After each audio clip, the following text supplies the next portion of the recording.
Hey guys, how you doing? Welcome back. Hope you're having a fantastic day. Does the Type 5 Heavy work on Prokhorovka, aka Kempina-Bushka map? We'll find out. Okay. This is rare.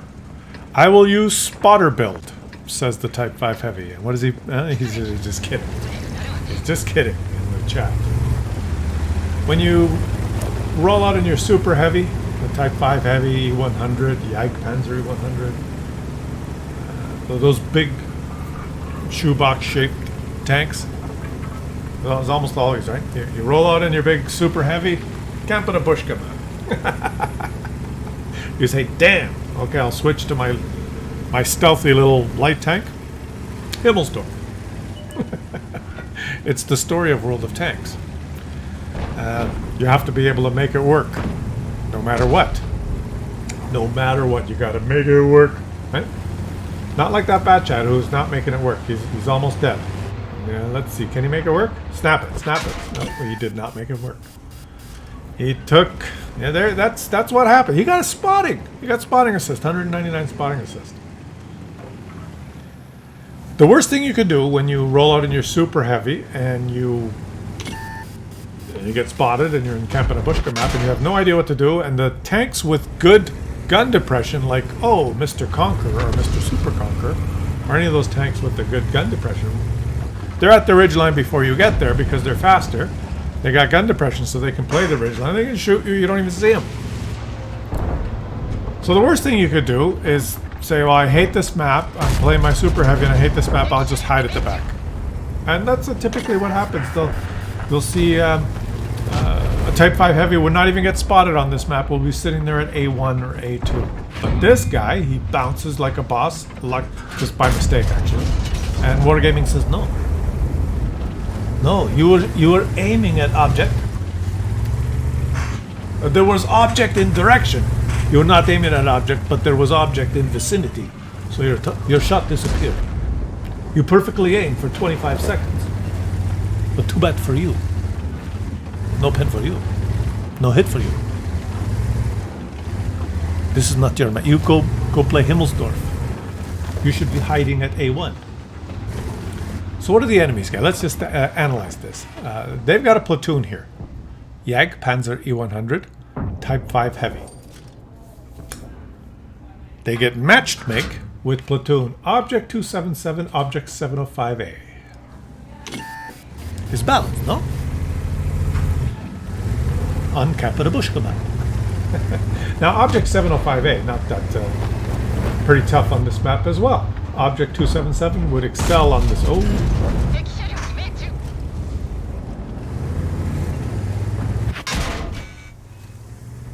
Didn't he aim and then purposely try to miss? And then the shot hit? It's like he's reading Wargaming's mind. And Wargaming made my first shot disappear. They want me to lose. So now when I'm aiming, just at the last minute, I'll aim over here and confuse Wargaming. They'll make my shot deviate, and then I'll accidentally hit. You guys rewind that and watch it again. See that? What? Okay. Well, okay. And I was going on about, tough map for the Object 705A. Hard to play a ridgeline in Object 705A. That tank likes the side scrape. But Object 277, this map is wunderbar. Wunderbar. No problem. Because you can zip around like a medium tank. Zip, zip, zip, zip, zip, zip. Oops, sorry. I shoot and made noise on microphone. Snap. Object 277 goes on hill. Object 277 gets snapped by Type 5 Heavy. This Type 5 Heavy is playing like a boss. He's moved up. Lanson. See? See, Lanson? Now, the enemies, there's a lot of them on the hill. There's a Conqueror on the ridgeline, then a phase whatever on the ridgeline, and this guy's, he's doing okay. He's doing okay. If he gets spotted by the guys on the hill, he has a good chance of bouncing their shots because it's long-range shooting towards his front.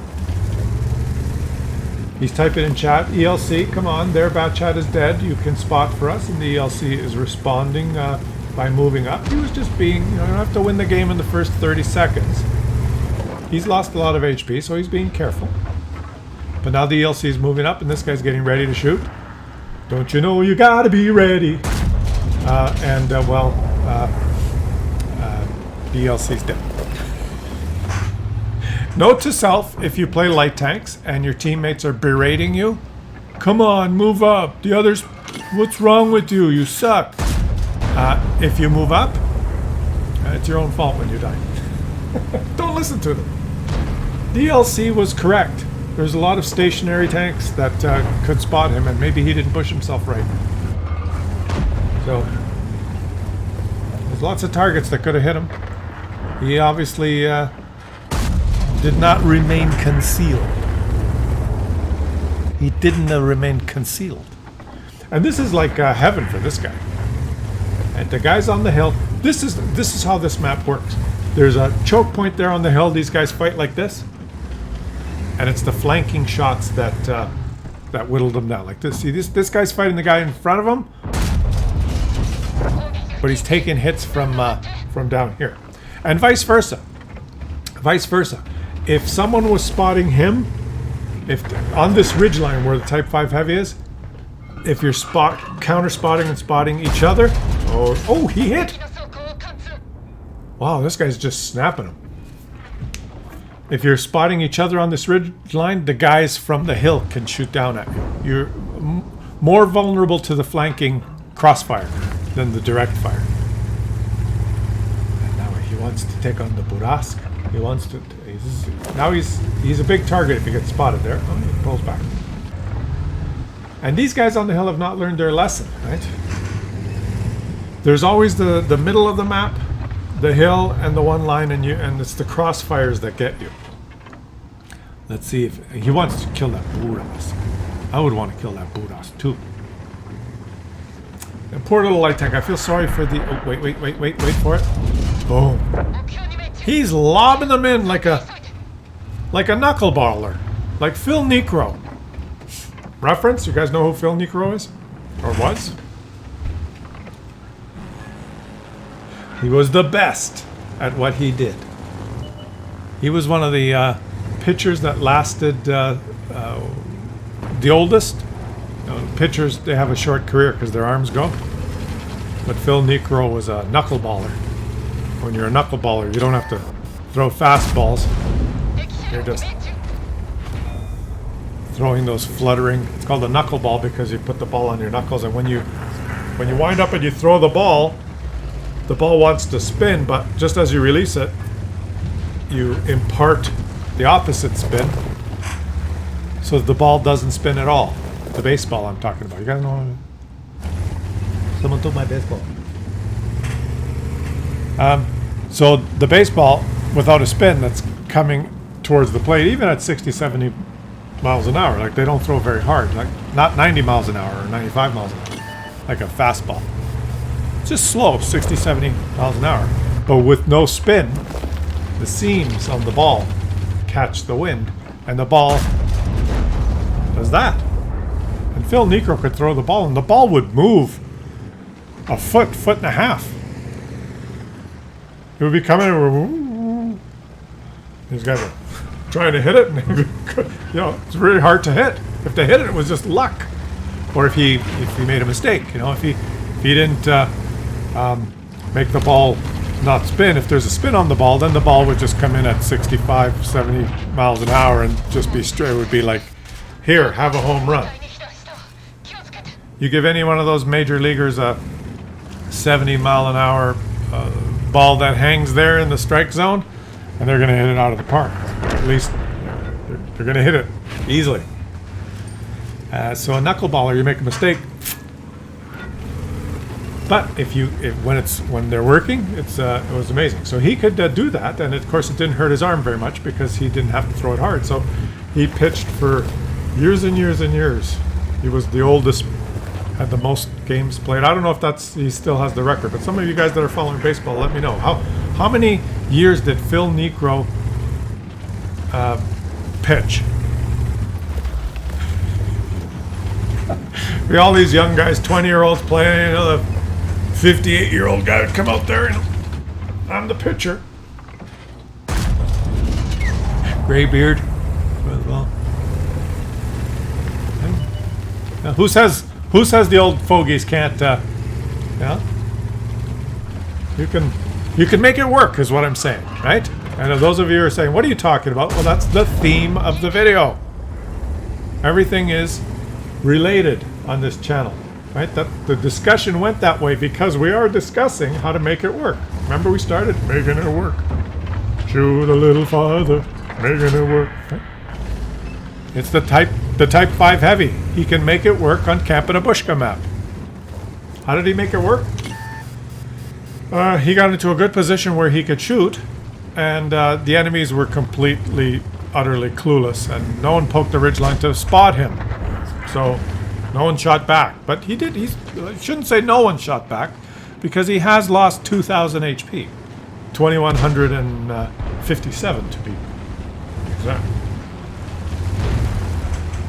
But he's playing the center of the map. No, he got hit again, but he can trade now. He's got a little bit of HP. The Object 277 has left the hill and he came down here. Oh, Danny boy. And the holy shit exploded. So he made it work. As opposed to hiding at A0 or some players that you get the map you don't want and you say, well, screw it, I'm gonna snipe from the back. You can't.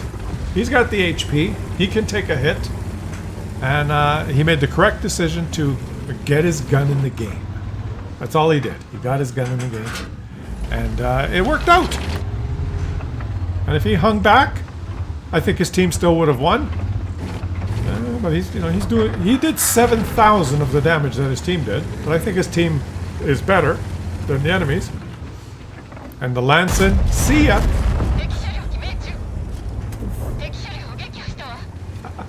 The Lanson, see ya. And he says Type 5 can work on Proc, or Kapanabushka. And he gets Steel Wall. Only first class, guys, with close to 8,000 damage. And almost 1,000 assists. So, 9,000 combined. But very nice game, my friend. Very nice. He's horny. He's a horny member. As opposed to having the correct tank on the correct map. This map, gun depression is king. Firepower is king. This tank is relatively king. Who wouldn't want a 60 TP on El Haloof?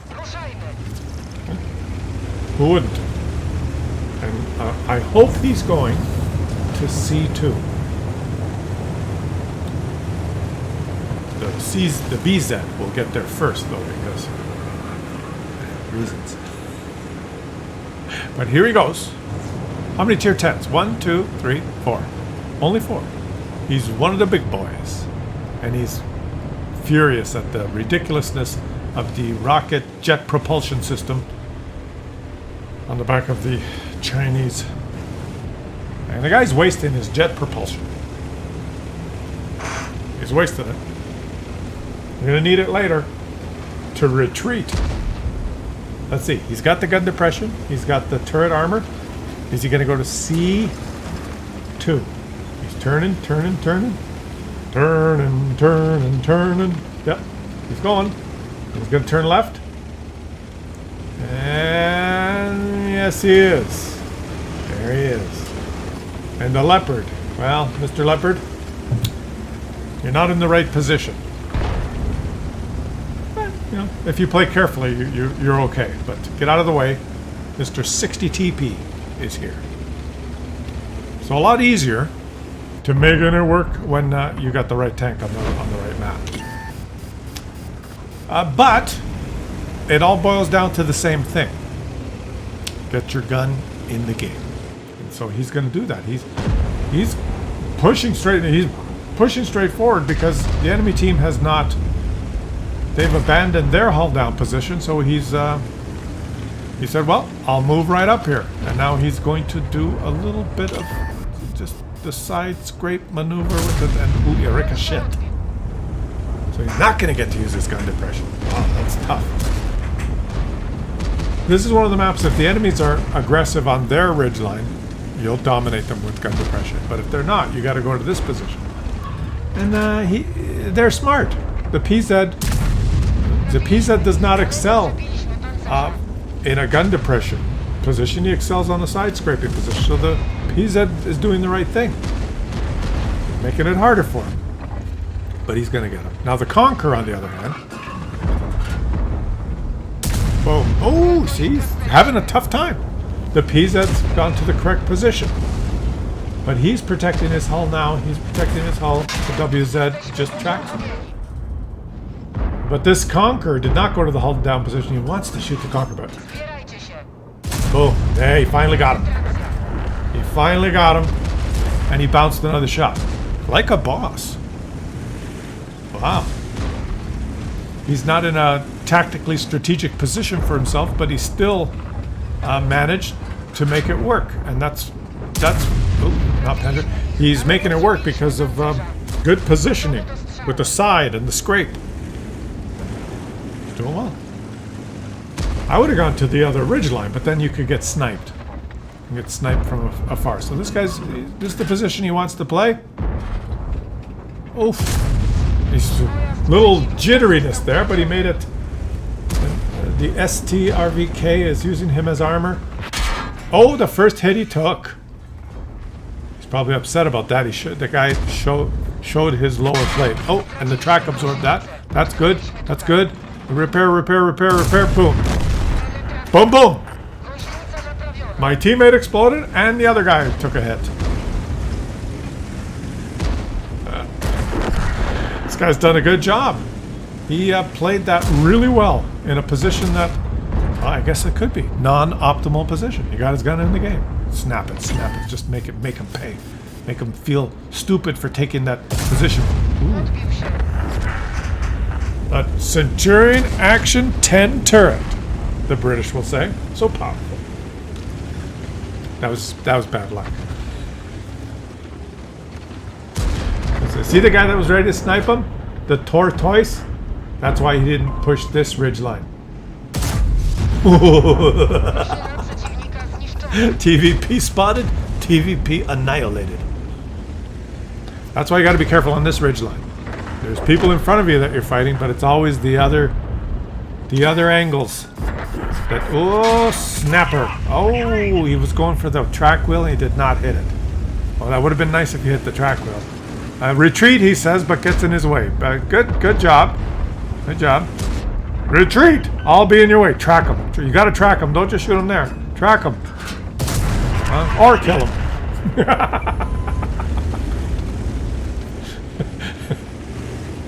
That was funny. Retreat! I'm behind you, but retreat. You're retreating. I'm not moving.